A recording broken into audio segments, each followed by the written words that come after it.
Olá, pessoal, muito boa noite, sejam todos muito bem-vindos a mais um A Hora da China. A Hora da China, esse programa semanal, toda terça-feira, 21 horas, horário do Brasil, na China, 8 da manhã, que a gente faz aqui com muito carinho para trazer todas as informações relevantes sobre empreendedorismo, inovação, tecnologia, modelos de negócios que estão surgindo na China, que já são uma realidade na China e que a gente entende ser super relevante trazer tudo isso para o Brasil e a gente se preparar para cada vez mais interagir com tudo que vem vindo da China. Eu sou Felipe Leal, sou sócio da StartSe, hoje responsável pela nossa operação na China. Eu sempre comento que eu estou no Brasil, vivendo a China intensamente, por, enfim, conta da pandemia, mas em breve, na expectativa de poder me juntar a Camila e a Olivia na China em breve. Pessoal, antes de eu fazer as apresentações aqui e a gente mudar o idioma oficial da live para o inglês, esse é um formato novo, mais um formato que a gente está testando aqui na Hora da China em 2021, que é um formato, a Hora da China Go Global. Então, a gente quer trazer alguns convidados especiais que falem, né, enfim, falem outra língua, falem especialmente o inglês, para compartilhar mais convivência de China, né, que é o caso de hoje, e que tragam essas informações para vocês, mas num outro idioma, enfim. A gente vai testar, vamos ver como é que vai ser. Hoje tenho certeza que vai ser bem legal. Já tem bastante gente conectada. Daqui a pouco a gente muda, então a live vai ser em inglês a maior parte do tempo, e depois a gente volta, a gente faz algumas introduções aqui em inglês para todo mundo. Bom, eu vou começar aqui as apresentações em português, e aí a gente finaliza com a Olivia para já mudando o idioma. Só antes de passar, pessoal, tô vendo aqui um monte de gente conectada, eu já vou começar pela turma do chat. Então, eu vou lá do comecinho com o Luiz Fabiano, que deu uma boa noite a todos, foi o primeiro. O Gerson, lá de Lajeado, aqui também sempre com a gente. Elizabeth, de Duque de Caxias, no Rio. O Júlio, de Belo Horizonte. Olivia, Brazil is here. So, o que mais? Santos, aqui a Thaís. O José Ricardo, do Rio de Janeiro. A Adriana, de Porto Alegre. E por aí a gente vai, pessoal. Olha só que legal, ó. O Lúcio, Floripa e, em breve, Porto Velho, Rondônia. Muito legal. E aí tem gente do Brasil inteiro, pessoal. Muito bacana. Eu vou colocando aqui alguns de vocês na tela ao longo da apresentação. E aí, pessoal, para quem quiser, né, compartilhar aí a live, quem quiser... deixa eu tirar aqui só o comentário que eu deixei. Deixa eu voltar nele aqui. Quem quiser compartilhar aí, tá nossas hashtags, né, nossos users no Instagram, StartSe, eu, Felipe Leal, a Camila, Dominar o Mundo, a Olivia e a hashtag Hora da China aí para vocês. Então, vamos lá. Camila, muito bom dia para você, diretamente de Xangai. Primeiro faço a apresentação em português e a gente começa com a Olivia. Bom dia, Leal, bom dia. Eu acho que a gente tá num momento muito histórico, Leal, né? Com esses 10 anos agora do Wechat, o que ele começou, o que ele se tornou. Eu acho que tem muito assunto sobre o qual a gente tem que conversar hoje e, sem dúvida alguma, a Olivia é a melhor pessoa do mundo para falar sobre esse assunto pra gente. Então, muito obrigada, Leal, muito obrigada, In, e thank you so much, Olivia, for being here as well. Maravilha! Bom dia para você em São Paulo. Não, tô à noite, Leal. Como boa assim, noite cara? Em São Paulo aqui. Boa noite, desculpa. Assim como você, estamos em São Paulo. Boa noite, Leal. Só para você não se confundir. Hi, Olivia. Thank you for taking our invitation. Hi, Camila. Olá, pessoal, tudo bem? Super ansioso, não só por essa versão nova, essa edição especial, edição global, mas também, como a Camila comentou, esse momento super importante de 10 anos do Wechat. Então, é uma conversa super relevante, porque ela é uma das bases dessa inovação da China e é o que a gente vem conversando bastante, e hoje a gente tem uma oportunidade para falar como uma super especialista. Então, também super ansioso por essa edição. Maravilha. So, Olivia, thank you for being with us. It's a great pleasure. We're talking previously here. We're planning to have this format this format in English. So it's so nice to have you here. You're one of the top speakers from our StartSe immersions in China. So it's so good to have you here, and especially to talk about WeChat. This is the subject for the program, and you're a specialist, and we're celebrating the 10th anniversary of WeChat. So it's a perfect subject, a perfect yes. So thank you. So now it's your stage here.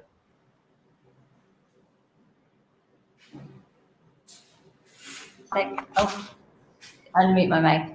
Okay. All right. Thank you so much for having me. WeChat is definitely something that I've been following for a long time, and now my whole career is centered pretty much around this one app. And I cannot believe actually that we're talking about WeChat, that it's been 10 years. I came to China for the first time in 2007. There was no WeChat. I had signed up for Facebook in a government university computer lab. And then, I came back to China in 2012, just 1 year after WeChat was started. Facebook was then blocked. And now here we are today, Facebook continues to be blocked.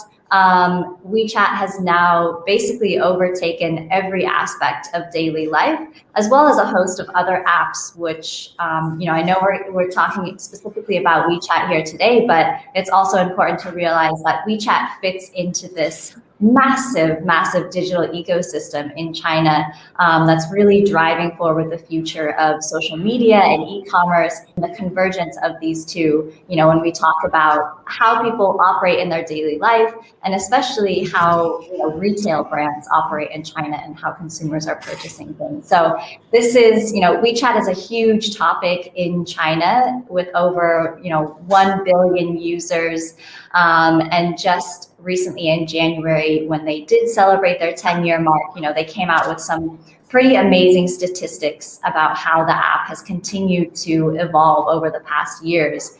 And I think, as with a lot of applications and in a lot of industries, we saw in the past year trends really accelerate, or new functions on a lot of social media apps were pushed forward. The same goes for WeChat. So last year, we saw a lot of new functions that really, I wouldn't say are new to China, but they were new to WeChat, and they really pushed forward, how users are using the app, and accelerated a lot of underlying trends that consumers were using on there. So it's an incredibly interesting time to be thinking about China, to be looking about China.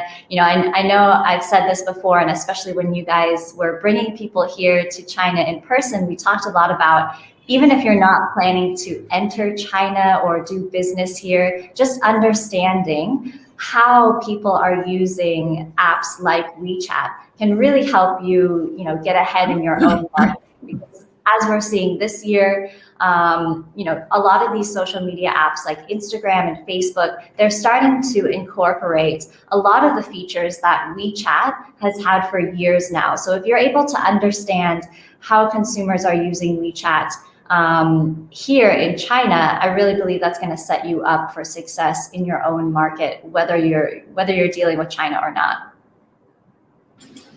Great. But we have a lot of talk about WeChat. So let's start from the beginning. We're talking about 2011. So when everything started. Nowadays we know WeChat as this huge super app. But how about the beginning? How WeChat started to become this super app back in 2011? Yeah, so really interesting. WeChat started out as a messaging app, and even today, when you hear the founder Alan Zhang speak, he still says, this was a platform created to connect people. So he wanted people to be able to connect, and that is at the core of everything that happens on WeChat even today. So when it was first launched, like we mentioned, it was a messaging app. So you were just, texting people back and forth like you would, pretty much like what WhatsApp is today. And it really started to take off for a couple of reasons. One, most people on the internet at the time were using QQ. So this is like an instant messaging service. So a bunch of people had their contacts already on QQ. Now WeChat very smartly allowed you to automatically basically import all of your contacts from QQ into WeChat. So you already had a base there. Another really great thing that they did, which was quite new at the time, was they had voice messages. So in China, you have people from all different regions, and every different region is very, very different in China. There are many different dialects spoken, and they sound completely different. Someone speaking Shanghainese and someone speaking, Beijing Hua, it's not going to sound the same at all. There's going to be, you can't even understand what they're saying. So when they had this voice feature, you had a lot of people who could now way more easily communicate with each other. In China, it's very popular for a lot of people to move out of their small towns and go work in the cities. You have parents, you have younger children moving out. So this was really a huge means for people to connect with each other and communicate. So that was a huge and very different thing that they were doing at the time. Another pretty great gimmick that they had introduced was, you could shake your phone and find contacts around you to add. So at the time, we weren't necessarily thinking about all these privacy concerns. I think it was just a very interesting new gimmick that you could just play around with, and you could add a whole bunch of new contacts. So they started to pick up users very, very quickly. Moving ahead to 2012, so just about a year after the app launched, they then allowed brands to come onto the platform. So users, now it's not only this messaging platform, this two-way messaging platform, but you have all this information and all this access to what brands are doing right within your messages feed. So it starts to become, a little bit broader than just connecting with other people. You're getting your news, you're able to follow brands. And this really kind of, I think, started what is marketing in China today, how that's really evolved. A couple of years later, WeChat then introduced mobile payments. And I think this is another huge turning point in the whole digital economy here in China.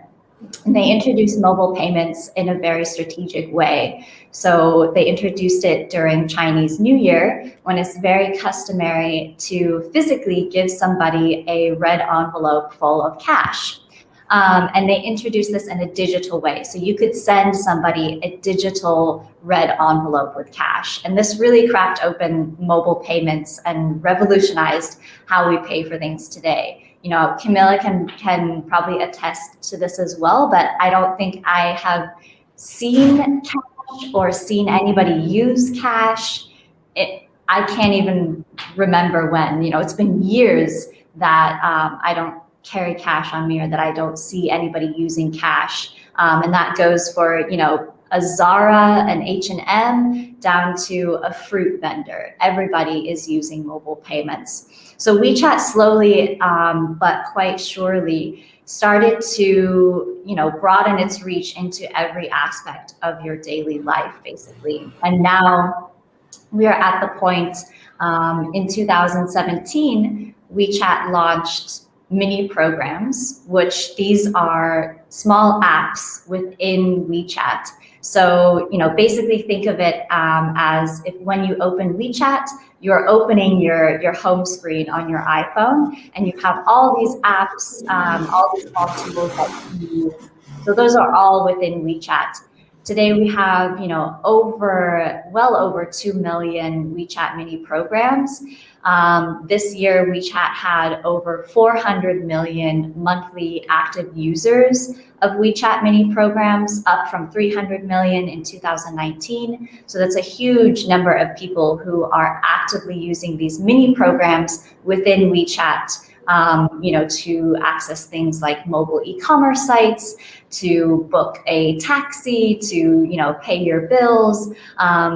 any type of service that you can think of, or any type of app, there's probably a mini program for it.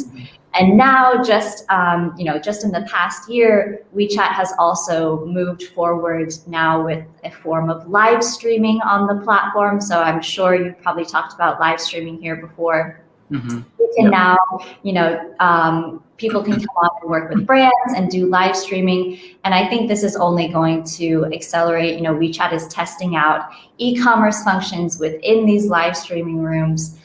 So it's just continually getting more and more advanced. Olivia, I would just like to take a little back to the early part of what you were explaining about the story of WeChat. You mentioned that Tencent already had QQ, right? And it was the most popular social network at that time. It was computer-based, right? PC, not for mobile. And there's a legend that says that Tencent allowed these two teams to compete.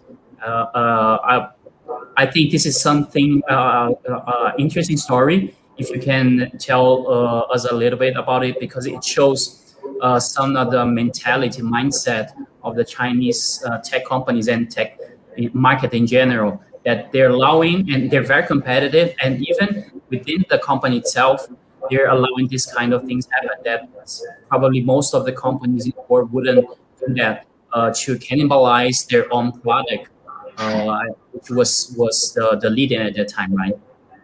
Yeah, as you mentioned, that it's very different thinking, within big tech companies like Google or Amazon. You have teams all working together for a common goal, right? You have everybody supporting everybody. Everybody's kind of trying to achieve certain milestones that the whole company has set up together. Whereas in Tencent, Alan Zhang basically came to Tencent and said, I want to build this app. And he was pretty much forced to compete with QQ at the time. So it was kind of like a sink or swim situation.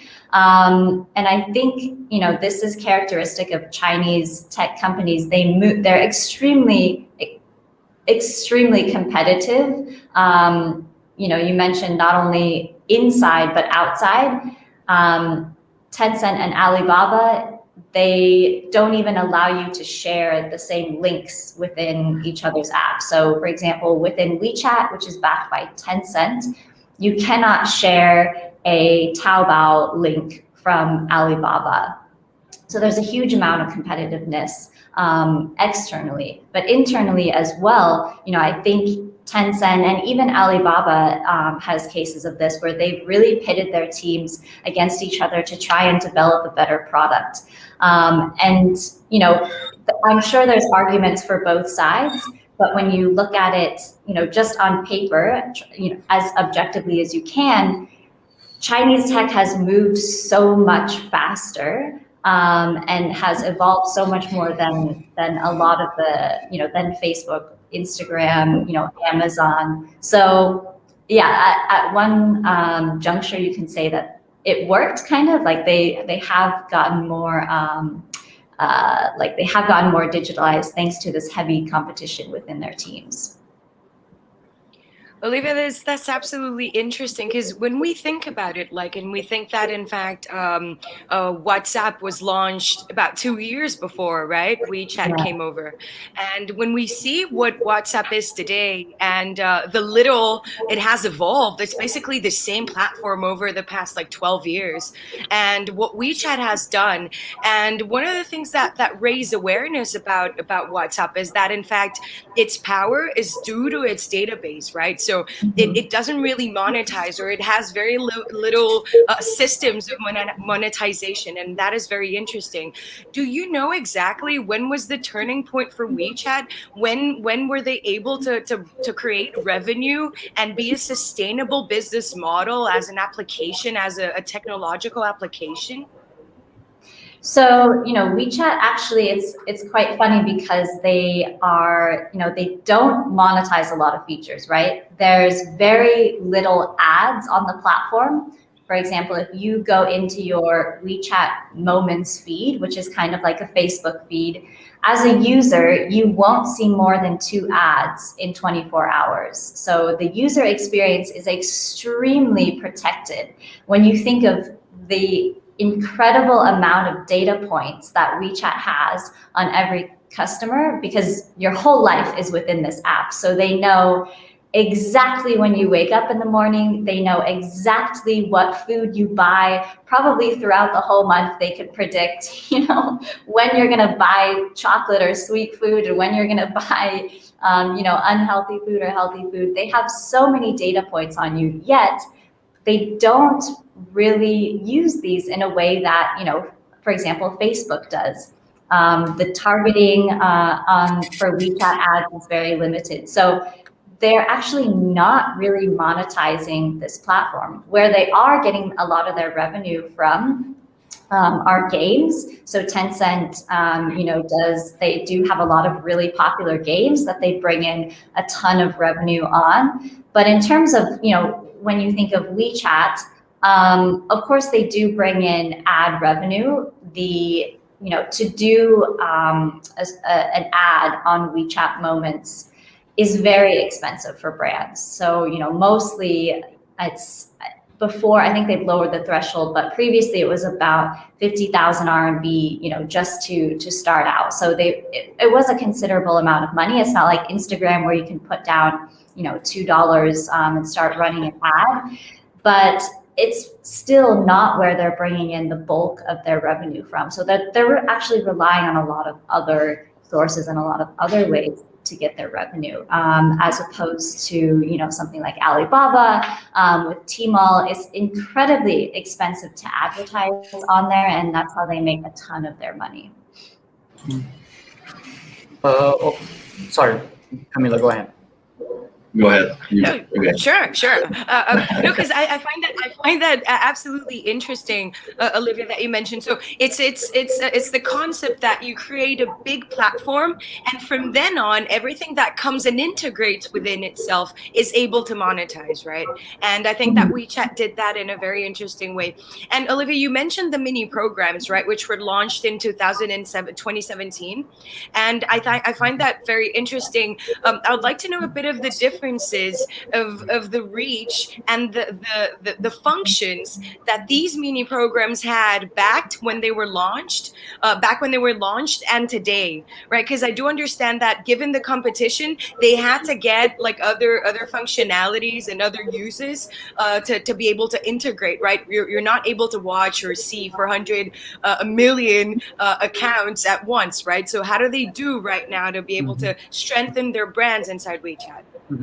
Olivia, before you answer that, I would just take one part of what Camila said. I was wondering if in the case of WeChat, they were actually waiting to get traction and to get a huge or a decent number of users, then switch into a monetization model, or they just found out in the middle of the development of the product that they could make money from other services, because it's very typical for the companies that in the beginning they don't want to disturb the user experience. So instead of monetizing since the beginning, they say we just go, and at a certain point we just turn on the monetization and start to make money, but people already use it to our app, and then they switch. And just like what Camila said, sorry, just was taking what she was talking about. This has a lot of to do with all the services that WeChat created afterwards. Yeah, it's a good question. And, I may be wrong in the future, but Alan Zhang, the founder, has been so adamant about protecting the user experience that I really don't see them monetizing it in the way that would, make it Tencent's main cash cow. I think they really have fought since the beginning to be very conscious about the user experience. And I think that they are well aware of the competition. So, there's a lot of other apps right now that are eating up users' attention. And while WeChat they have done such a great job at really integrating into so many different parts of your life that, of course, people are still going to keep using it. But I think they're very cognizant of the fact that, there are so many other apps out there, and the landscape in China is so incredibly competitive. So if they start, monetizing a lot of the functions in WeChat, I think it would be very dangerous for them. And I also think that it really goes against what Alan Zhang started out doing and has really consciously made an effort to protect in these past 10 years. Right. You mentioned that WeChat is present from the moment that a person wakes up until the moment that the same person goes to bed. So I'm going to show a short video. It's not new. Probably seen it many times, but I think it's very good to explain how the super app became this super app, because it's present all the time during the whole day, during every activity that a person has to do in the day. So let's show this short video, and you'll see.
So this video is called One Day of WeChat. Is that right? It's Camila and Olivia. Of course, your WeChat is different from mine and from Ing's, because the version that we use here outside China is different from the one that you use inside China. So how is that to be inside this application during the whole day? Yeah, and we should probably add on to that video. Now in 2020 and 2021, you also use WeChat to enter any building. So now that there's a few more cases popping up in China, especially with Chinese New Year, anytime that you enter a building, you know, a restaurant, an office, any type of public building, you open your WeChat at the door and you scan a QR code, and you then get a green health code. You can also do this with Alipay as well. But through WeChat, you're given a health code. Hopefully it's green. It basically tracks, you know, where you've been in the city, in the entire country, in the world even. And, you know, as long as you haven't been to any designated hotspot areas, your health code will stay green. If for some reason you've been in an area where somebody has been reported a positive COVID case, your health code immediately turns red, and you're not going to get in anywhere. So WeChat is now, you know, not only you're using it to pay, to chat to everybody, it's actually been an incredibly effective measure to help in the spread of COVID, and to help, you know, with contact tracing and everything like that. So even more of a vital part of your daily life. Perfect. You want me to go back to your question about kind of the evolution of mini programs? I think you were mentioning like when they launched in 2017. And I remember at the end of 2016, we were looking, we had heard these rumors that they're launching mini programs. Nobody really understood what it was at the time. It was very poorly communicated, like an app within an app. Nobody really understood what this meant. And when they launched, actually in 2017, at the beginning, they weren't really being used at all. It was kind of a flop. And it wasn't until the end of 2017, almost 2018, when they launched like a mini program game, which is a very simple game. You're just jumping a little pin from box to box. Very, very simple, very easy. But this game went viral. It had over 400 million users, I think, within just a few days. And that really kind of kickstarted mini programs. So within a span of 2 years after that, we had more mini programs than were in the App Store. And what makes them, I don't think that the functions are necessarily, wildly different today. You do have more functions for live streaming and video and media and that type of thing. But the core of what mini programs are is still basically the same. So it's kind of a light app. It's a very, small app within WeChat. It's a lot quicker to develop. You have templated mini programs, so kind of similar to like Wix or Squarespace. For a lot of retail brands, you can just buy a template and then start, filling it in with your own products. And they have definitely gotten better about being able to share mini programs. So it looks a lot nicer these days when you share a mini program to a friend within a chat.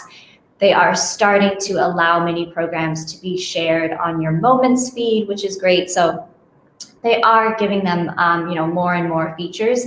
I think moving forward, and this, they've been saying this since 2019, again in 2020, and this year, that their focus is really going to be on mini programs and now channels. So WeChat released WeChat channels at the beginning of 2020, kind of mid pandemic here in China, and this was a video platform. So WeChat is receiving a lot of competition from apps like Douyin and Bilibili, a lot of these short video apps. So they released kind of their own version within WeChat.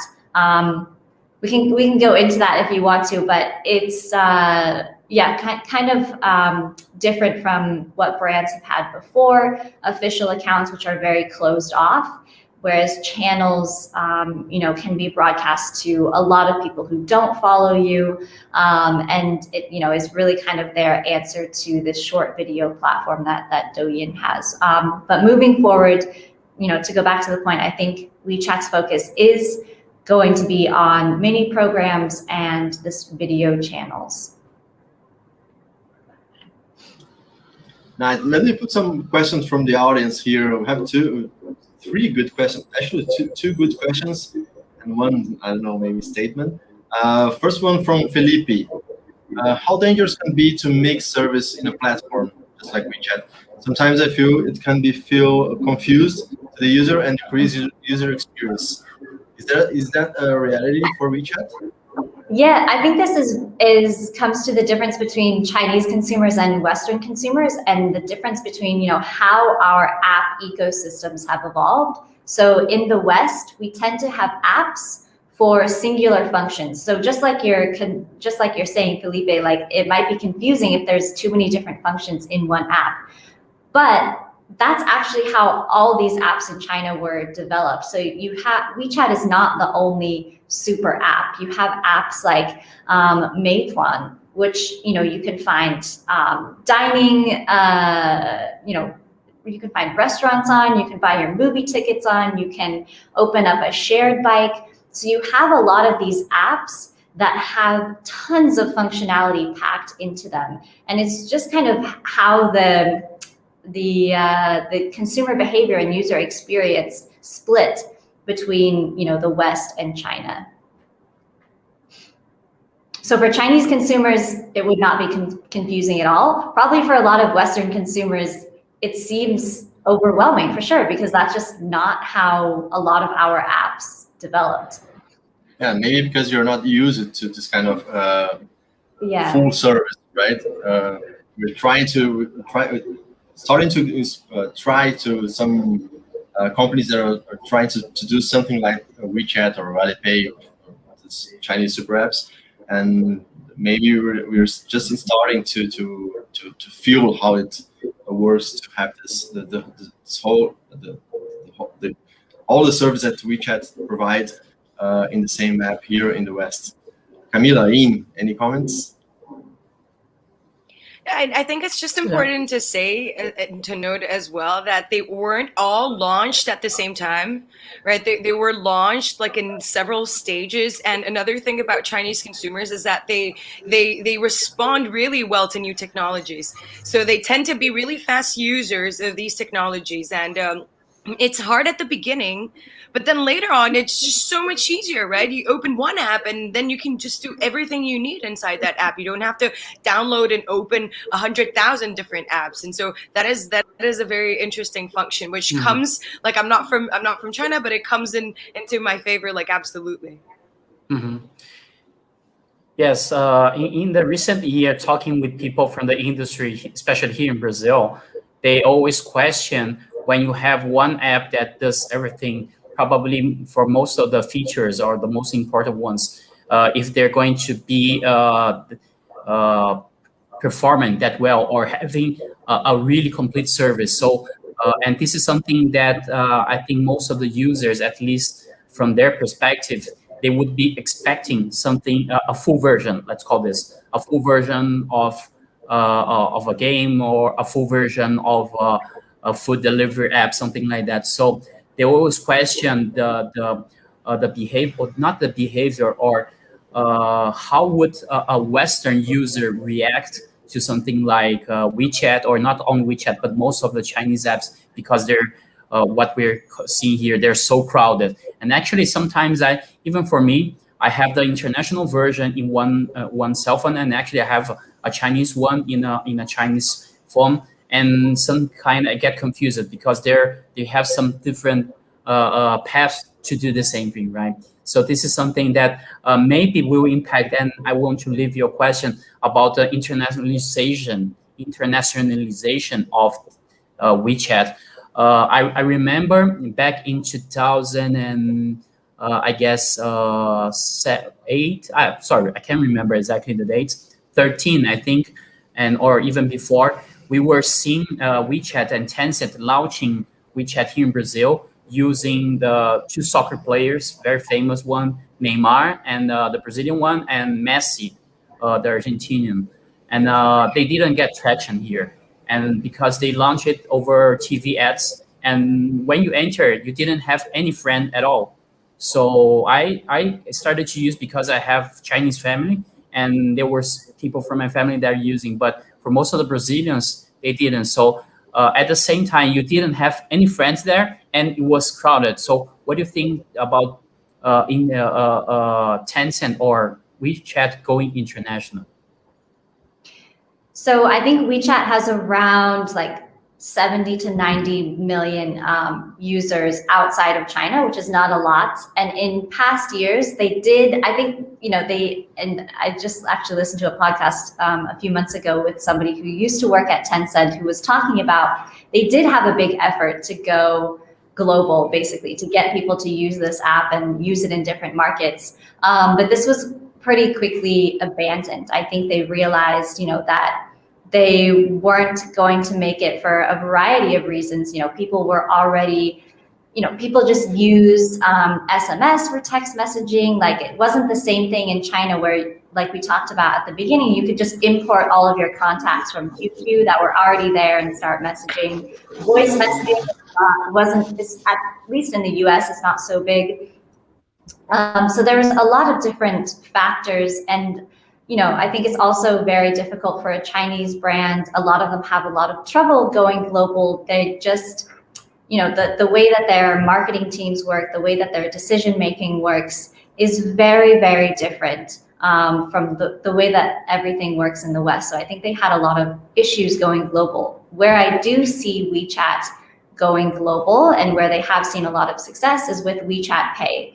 So we know that Chinese consumers, when everybody could travel, they're a huge, huge group of tourists. They're, in some of the European countries, basically propping up the whole tourism industry are Chinese consumers. So when they're going to Europe or the US or South America, they're expecting to pay with WeChat or Alipay. So a lot of these merchants, not only merchants, but museums and tourist attractions, they're using WeChat to attract Chinese consumers, not necessarily to attract other, European or Western customers on the app. So I think that's basically how WeChat is going to go global, and that's how they're, investing their time and resources into going global, not necessarily to be getting, everybody to switch from WhatsApp to WeChat. I don't think that's going to happen.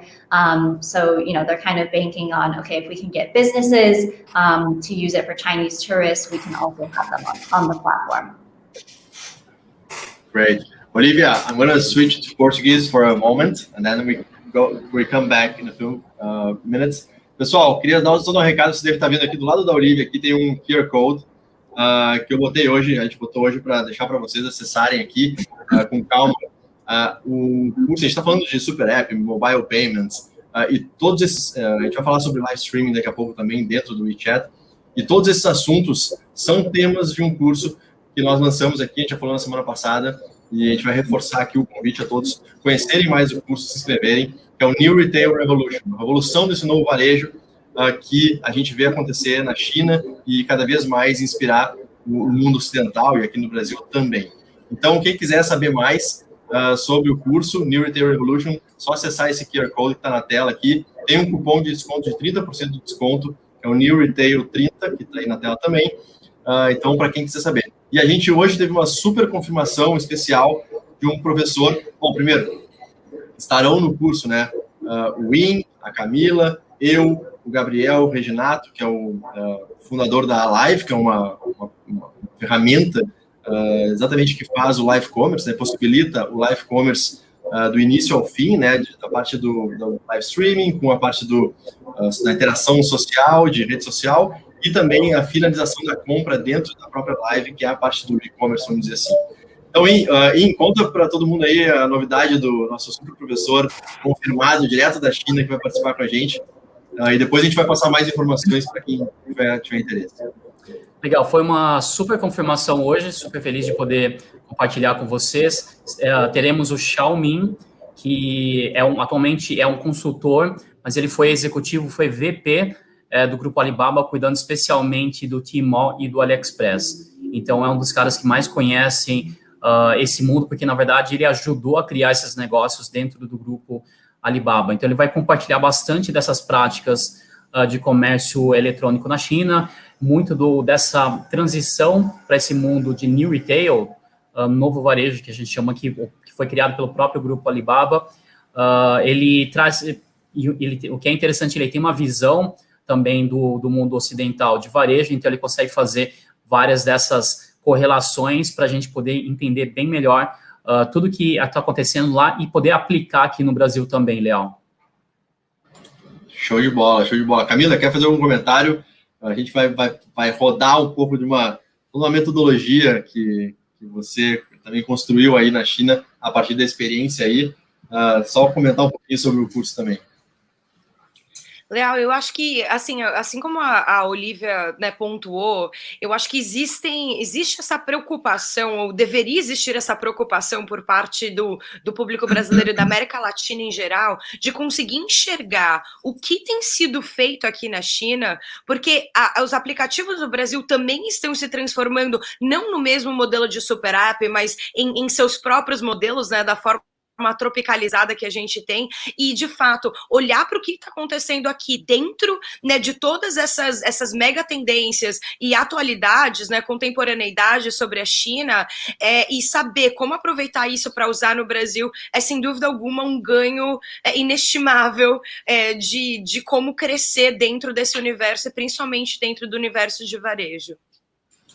Sensacional. Pessoal, vai ser muito legal. Começa dia 24 de fevereiro, vão ser 5 encontros, 5 quartas-feiras, na parte da manhã, das 9 ao meio-dia, 100% online, ao vivo, vai ser muito legal, e hoje, agora com a confirmação também da participação do Xiaomin, vai ser ainda mais legal. A gente espera todos vocês aí, as informações estão no QR Code, e o cupom de desconto também.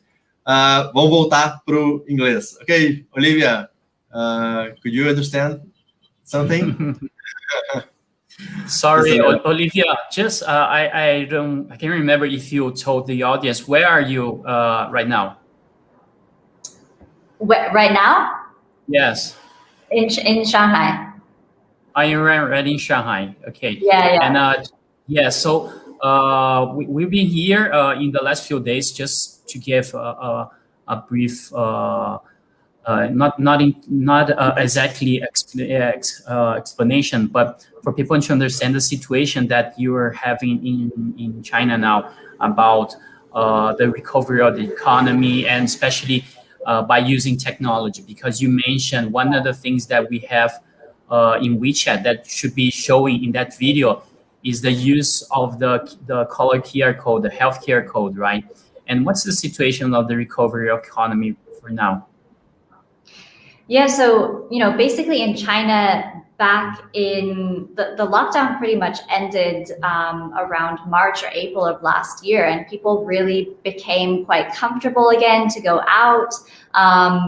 They were pretty much living normal life by April, May of last year. There are very, very few cases in China. And so the economy has really started to bounce back. And if you see the projections, China's economy still grew at, I think, around 2 or 3% this year. And they're expecting it, to bounce right back up around, up to 6 to 7% in the next year. So they really didn't take, much of a hit at all. I think largely in part to they got the virus under control extremely, extremely fast here in China, and really were able to build up that trust with people here. And also, because the economy is already and quickly became so digital, there wasn't a huge gap in, people stopping to buy things. So the economy wasn't hit that hard. And I think even in October, there was the huge, October holiday here in China where a lot of people travel. Of course, they couldn't travel internationally this year, but a lot of people went to places like Hainan and Sanya, which are duty-free zones. And they spent, just an exorbitant amount of money. The spending there was, unlike anything they've ever seen in years before, because consumers are still, ready to spend. They want to travel. There's a lot of domestic tourism going on. With Chinese New Year, I do think it's a little bit different this year. There's not as many people traveling. The government has asked people, not to travel at this time, to stay home. I know my team, none of them are going home for Chinese New Year, which is very, very different. It's an incredibly, incredibly important holiday to be at home with your family. And a lot of people are choosing to stay home. There are still, though, a lot of trips happening. But with that, the government is demanding extremely strict, policies. You have to get a COVID test. We have the QR codes that can tell you if you've been in a hotspot or not. So it's definitely not affected the economy as much as, places like in the US or in Brazil, just because the government has been able to clamp down on things. People are following the rules, and, for better, for worse, for China, it has really not taken a hit so far. Okay. Olivia, you're Laowai, right? In China, just Yes. like me and Camila. So for those who don't know what Laowai means, I'm gonna ask for our very sweet and happy Chinese teacher, here that participates with us in every A Hora da China. So I'm going to introduce now Professora Hsieh with the comments and expressions in Chinese. So let's take a look in the video. 你好，钟飞，大家好，我是思思。Hello, Olivia. Que bom, né? Esse live está em inglês. Estou muito feliz que esse formato de aula da China está acontecendo. Vai ser muito legal. Então, hoje, primeira palavra, a gente vai aprender uma palavra que você vai ouvir muito se você ir para a China. E especialmente para os gringos. Tipo, eu estar na China, não vou ouvir essa palavra. Isso mesmo, é gringo em chinês.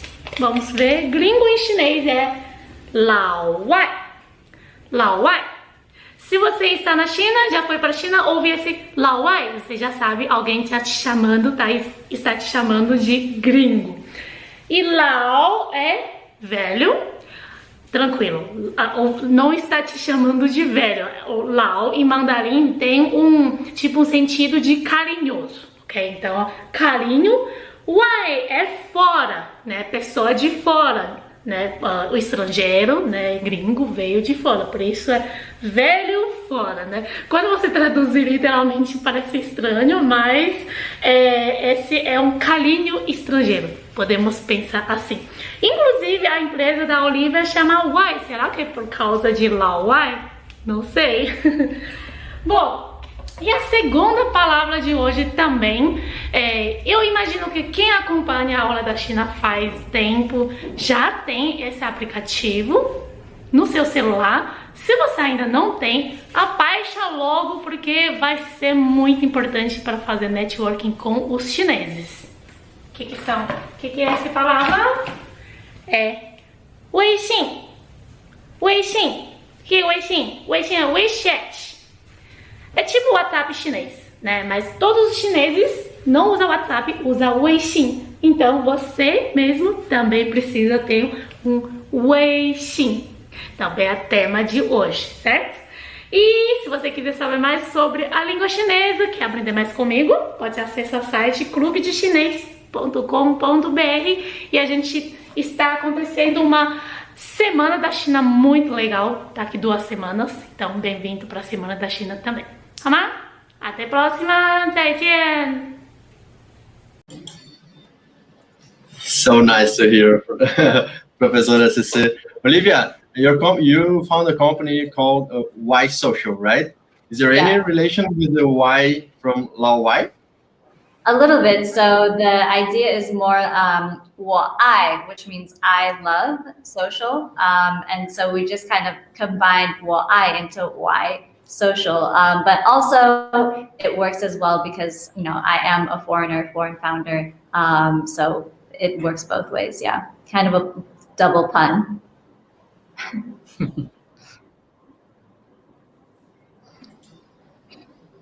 Camila? Olivia, I'd love to ask you that because you are a specialist in WeChat and you do work a lot with that platform, but you do also work with other types of platforms. And I'd like to know just a brief introduction to understand, like if I'm a brand, how should I be exploring the different platforms that you work with today in different ways? That's a really great question because, of course, you know, you've all probably heard of WeChat or we've been talking about WeChat this whole time, but it's very, very important. And I hope everybody, if you take away one thing from this, you remember that WeChat, if you're coming into China, it's not going to be the platform that you get on and you reach all those 1.4 billion, people who are on it. It's a platform to really nurture your leads. So people need to have heard of you somewhere else through some other channel and then come in and follow you on WeChat as a brand. So you can use channels like Xiaohongshu, which is kind of similar to Instagram and Amazon reviews. People are posting a lot of photos, talking about products. This is a much better platform to grow your awareness. There are e-commerce platforms like Tmall, Jingdong, that is really important if you're a larger brand to have a storefront on. That's going to get you a lot of awareness. There's a lot to be said about offline activity within China, even if you don't have a specific store here, working with other brands to do collaborations, to do pop-ups. That's really important. But you can think of all these different activities and all these different, platforms and channels within China working to funnel people into your WeChat account. And also, I think I also want to mention it's maybe a little bit counterintuitive because we mentioned before, now Facebook and Instagram are blocked here. But if you are targeting, a lot of millennial or Gen Z Chinese consumers who are living in first-tier cities, or perhaps they're living abroad part of the year, they are actually going to have channels like Facebook and Instagram and YouTube. So for certain industries, those channels can still work. There's a lot of Chinese influencers on Instagram, on YouTube. So just because they are, technically blocked within China, for certain industries and certain consumer groups, they shouldn't be ruled out. Mm-hmm. Excellent. There's a very interesting question in the chat that I'd like to make from Fabio Costa. He asked, is there any competitor? What is the biggest threat to WeChat? Is there any competitor, foreign or local, that could beat WeChat in terms of UX or further features? So I think it's an interesting question, as in what is the biggest threat to WeChat at the moment? So in terms of UX, let's just say that WeChat's design is super awful. That has not improved over the past 10 years. It is still when you look at the app, it's a very archaic looking app. The user interface is not very technologically advanced by any means, I would say. But in terms of, just general competitors, we do see a lot of competition from ByteDance, which is the parent company of Douyin. You'll know it as TikTok in the West. They're eating up a lot of time from people spending on WeChat, just by short video. There are apps like Bilibili, which is, we can kind of say is similar to YouTube, which again, people are watching a lot of video on. People are still using some other, messaging apps for some functions, but there's not really a single competitor or a single app yet that's really taken on as much as WeChat does. I think there are, these apps like Douyin and Xiaohongshu and Bilibili that are taking bits and pieces of attention away, but still there are so many functionalities that you perform within WeChat that I don't see in the next 5 years the app completely going away and being taken over by something else. I think it's just so entrenched into every part of daily life that it's very, very widely used. Again, people, when you're looking for entertainment for 5 minutes, when I see people at the train station, on the metro, in the elevator, where I used to see them browsing their WeChat moments, they're now, flipping through videos on Douyin. So some of this time is being grabbed by other apps. But in terms of, messaging that people are using it for, in terms of payments, in terms of the convenience, WeChat is still, the dominant player here. Mm-hmm. Olivia, you mentioned the UX of WeChat didn't change all along this time, and we see different UX. One thing that we always has this impression, and there are now a lot of analysts that say the same, that most of the social networks and even apps in China, they're built to push people to buy. Instead of the social network in the West, you see their most thought built around advertising. Is that the right way to read this? One of the reasons of this difference of the user experience? I don't know if that specifically can apply to WeChat, because I think it's still, back to Alan Zhang's purpose, like it's still a platform to connect people. So I don't see WeChat, most of the features and functions on it that are pushing people to purchase necessarily. Once you get into mini programs, then of course extremely easy to purchase. So in that sense, I think it is right. In terms of, platforms like Tmall or Jingdong, those are extremely, extremely powerful in terms of getting people to purchase, but they're also great in terms of, advertising. So I think, it depends on the platform.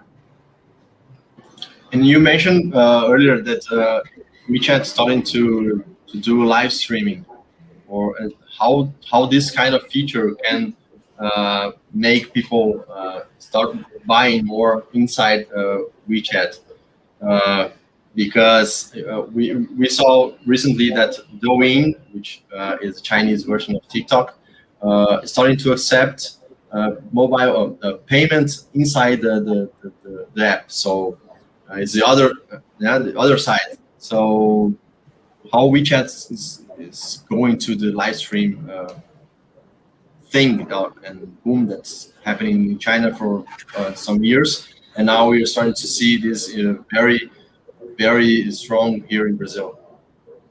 So live stream is extremely powerful. It takes away a lot of the barriers to purchase. For example, if you go to any e-commerce site online, you're not really sure how a shirt is going to fit or how shoes are going to feel, or for a lot of very high ticket items, like how is the quality of the jewelry that you're looking at. So when you have somebody live, talking about a product live and touching it and putting it on and talking about all the different features of it, that takes away a lot of the questions that you as a consumer may have to purchase it. And these Chinese sites make it extremely easy to, Taobao and Tmall have made it extremely easy to purchase when you're watching a live stream on that platform. Now, that has been around since 2017, and at the beginning of 2020, last year, WeChat released channels. First they released live streaming on mini programs, then they released channels. Now you can do live streaming on channels. So there's multiple different ways you can do live streaming now within WeChat. And it has always been very easy to purchase something through WeChat in the first place. I think it takes 1 or 2 clicks, very simple, to go in and buy something. And live streaming, of course, has made that much, much easier. I think that's only going to get easier to purchase things on WeChat live streaming. Just recently, WeChat released Wechat Booms, which is a very funny name, but it's from what we can tell, kind of like a digital currency within WeChat. And this is going to be, for when people are doing live streaming, you're able to send them gifts or send them, small packages or purchase what they're doing even easier within the platform. So this is only going to become, more of a trend. And I think just imagine, there's so many Instagram lives going on these days. Just imagine if you're watching an Instagram live and they're talking about a product, or not even talking about a product, but you have, for Lululemon, a yoga teacher on there, and you can just see on your screen the top and the pants that she's wearing, and within 1 click, you can add that to your cart and pay for it. And you're never leaving Instagram, you're never leaving the live stream. That's basically what the experience is like for a lot of these apps in China. So it makes it very, very easy to purchase on there. Okay, let's bring some 2 more questions from the audience here. I'm going to bring one from Adolfo. Would you say that WeChat is actively influencing the development of a new generation of young entrepreneurs in China, or all the focus is on the consumer side? How do you see that? Yeah, and I don't know if this is answering your question in the right way, but I think, Generation Z, they have obviously grown up now with all these apps as part of their life. So their thinking and their innovation is only going to be based on, all the technology that we have up to this point. So I think it has for sure influenced a new generation of entrepreneurs, and we're only going to see people implement this type of technology in a better and faster way. on the consumer side, certainly consumers here behave much, much differently than in the West. Camila had asked a great question earlier about, how do all the different other apps play into how WeChat is used? And when it comes to Chinese consumers, they're not just seeing something on WeChat and purchasing it. They go through a very detailed and lengthy consumer journey before they're actually making a purchase. So they might see, their favorite influencer on Xiaohongshu post about a new bag. Then they're going to go on Taobao to read some more reviews of it and see the comments. They might go look at it on, Tmall Global. Then they might check out the brand on WeChat. They might search for it on Baidu. And then they might finally make a decision to purchase that product. So the apps have also, changed how consumers behave in China. And it's, just to a whole different level than we experience in the US or probably in South America and Europe. I'm not sure if that answers your question, but. Mm-hmm. Leal, you're on mute. Sorry, always happening. I'm going to bring a question from Danielle, and I'm going to ask Camila and Yin to answer this question, and then we can come back, bring the question to Olivia in the Chinese perspective. So it's, do you think Brazilians would be willing to overcome online security concerns in order to have all their payments in a single platform? I guess is the larger barrier. Camila, Yin, how do you see that in Brazil? And then I wanted to hear from Olivia this kind of concern in China. Camila, go ahead. Yeah, no, I do think that when it comes to payments, right, the security issue is real. Right, it's completely different when we're talking about data or personal information and so on. So it does become like a real thing. And in Brazil, we are a bit skeptical about even using our credit cards, right? Many users don't put their credit card information inside websites because they don't trust them. I think it's a bit different here because you're being backed by Tencent and or Alibaba, and I think that when you have these types of structures behind that sales or that purchase in that sense, you have a completely different sense of security, and I do think that when Brazilians understand in a general sense that these different types of platforms that we have today in Brazil and that they have been serving in so many different senses, they can be as secure in terms of financial security, right? You're not going to be scammed or anything like that, as it has been today with Pix, right? Pix has been implemented, and that has been like a success. Have Brazilians used it in other ways to send messages or anything like that? Yes, we have, because we're creative, right? That's the basis of what we do. But I do think we are entering into that arena of security with payments today in Brazil, with a centralized way of payment as well. So I do think that we're overcoming that in a general sense.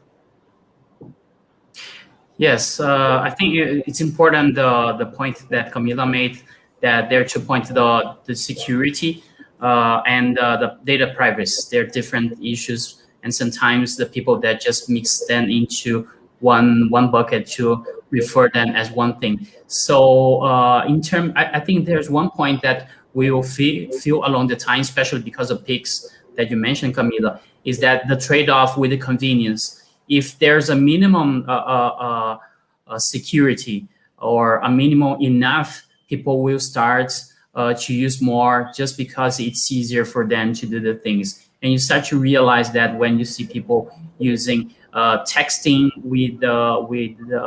or wiring money, transferring money using text, that's something that was not made for this, but people just are finding new creative ways. So I think when more people start to realize that it's easy, people that will start to adopt. So it's not, and in terms, not only because of the Brazilian mentality, but just because people they're along the time, they're being more open to this, and we are getting so used to share all our information, and more application and services start to ask things, and we're getting more open, and the next generations and our sons and so on, they will be more open, more willing to open and share their information. And what about China, Olivia? All these concerns, security concerns, hit the Chinese consumer, and especially using these platforms to have all the service that they use, and of course the payment side. Yeah, I think Chinese consumers certainly, I don't want to say that they aren't concerned about privacy. They certainly are concerned about privacy, and their data. But I think there's a different level of expectation maybe from the government and institutions that Chinese have versus, we do in the US or in Brazil. I think in the US and maybe Brazil is the same. We expect our government and our institutions to stay out of our private life, right? Like they're not the ones making decisions for us. We have an assumed amount of freedom and privacy, where in China is a little bit, different, just how the system has developed over the past 50 years. So I think the initial barrier is not necessarily there. Camila made a great point, that the companies that have the data, there is, quite a bit of trust in them. So I think the security is definitely there.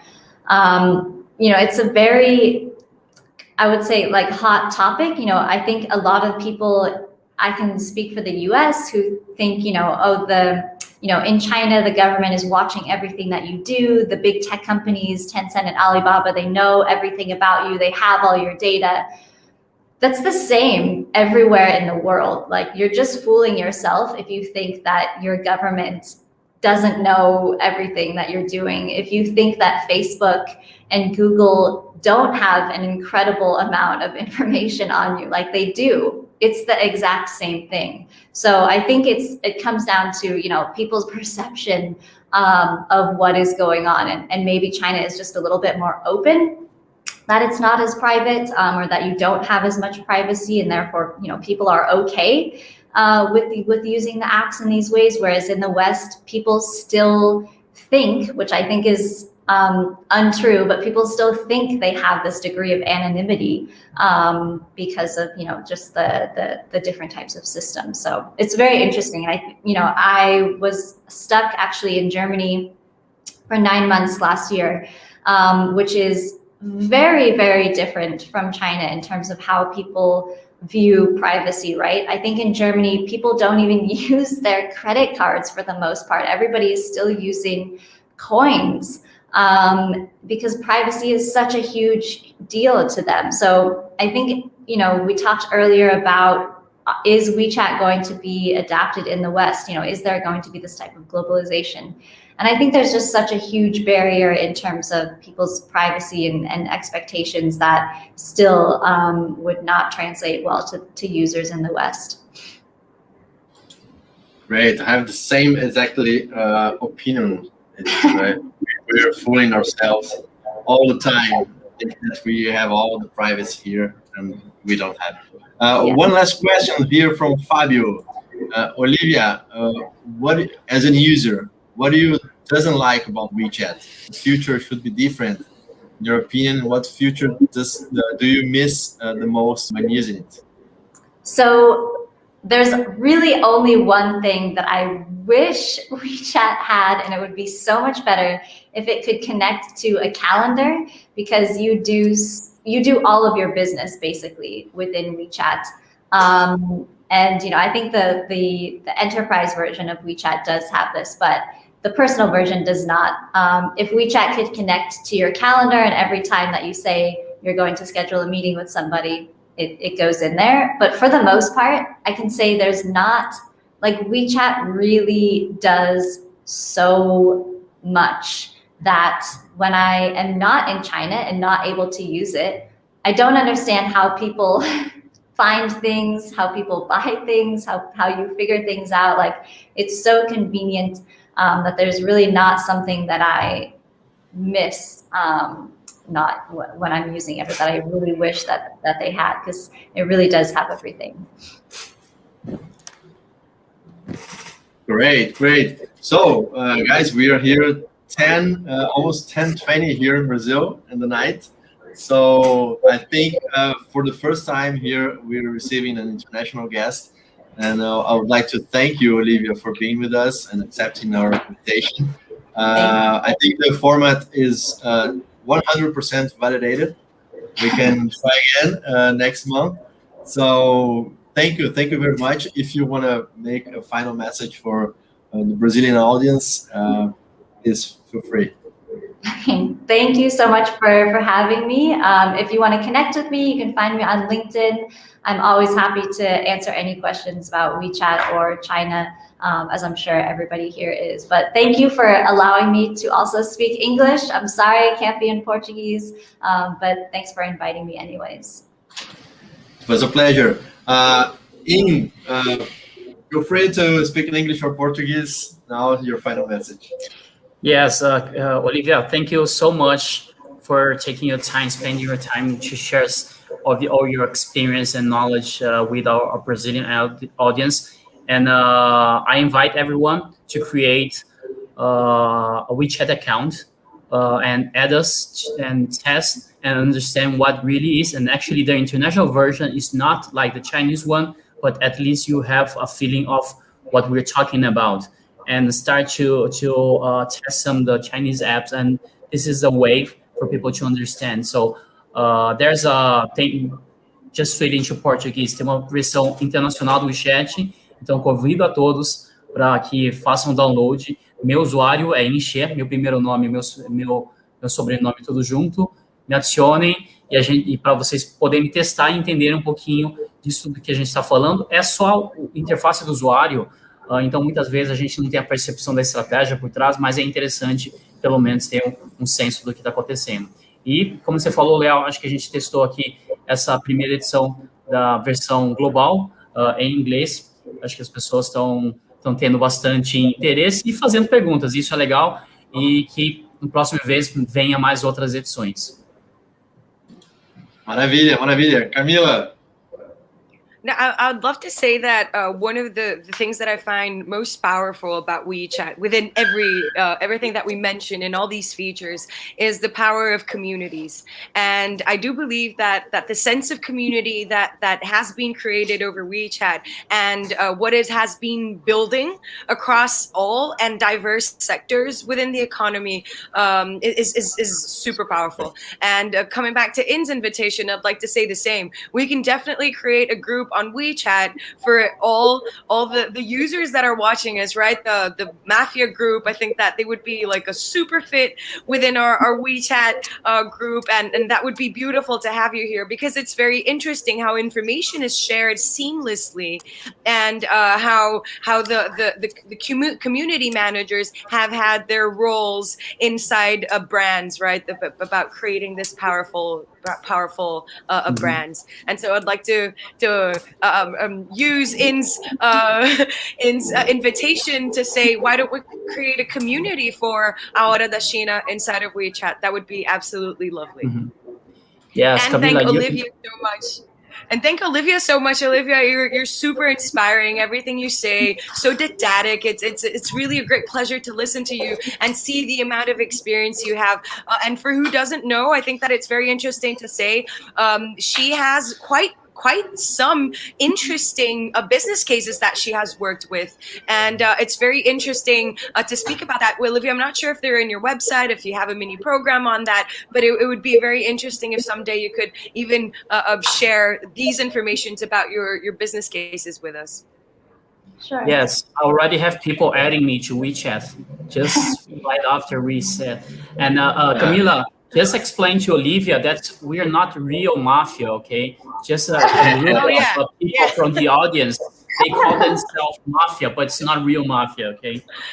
It's not a real mafia, exactly. It's just the power of community, and the power of community has happened within this program and gone into Telegram, if I'm not wrong, but not in WeChat. I think this should be on WeChat, guys, right? Like we're talking about China, this should be about WeChat. I'm at Foreseekers, which is the name of my company. If you'd like to add me as well, it's what I use. I don't have Telegram downloaded and WhatsApp like when the VPN works over, and so this is why I'm on WeChat. Absolutely. Great. So I'm putting on the screen here Fabio thanking Olivia, Andrea. I don't know how to translate this, but it's really nice live. I got it. Yeah, you got it. Thiago is nice one. Thank you, Olivia. Next time, talk about blockchain technologies.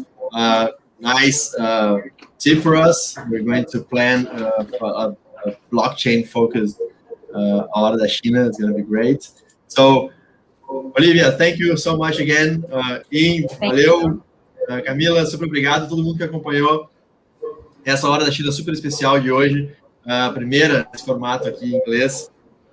Espero que vocês tenham gostado e a gente com certeza vai fazer mais vezes. Semana que vem, mais uma Hora da China, terça-feira, 21 horas. Estamos planejando aqui uma Hora da China, mais uma Hora da China especial, porque é a semana que começa o Ano Novo Chinês, o Ano do Boi de Metal. Então, a gente vai trazer aí muitas informações sobre esse momento muito especial para quem está na China, para todos os chineses, que é o Ano Novo Chinês. Então, esperamos vocês na próxima terça-feira, 21 horas, na Hora da China. Valeu, pessoal. Boa semana para todos e até a semana que vem. Valeu. Tchau. Tchau, tchau.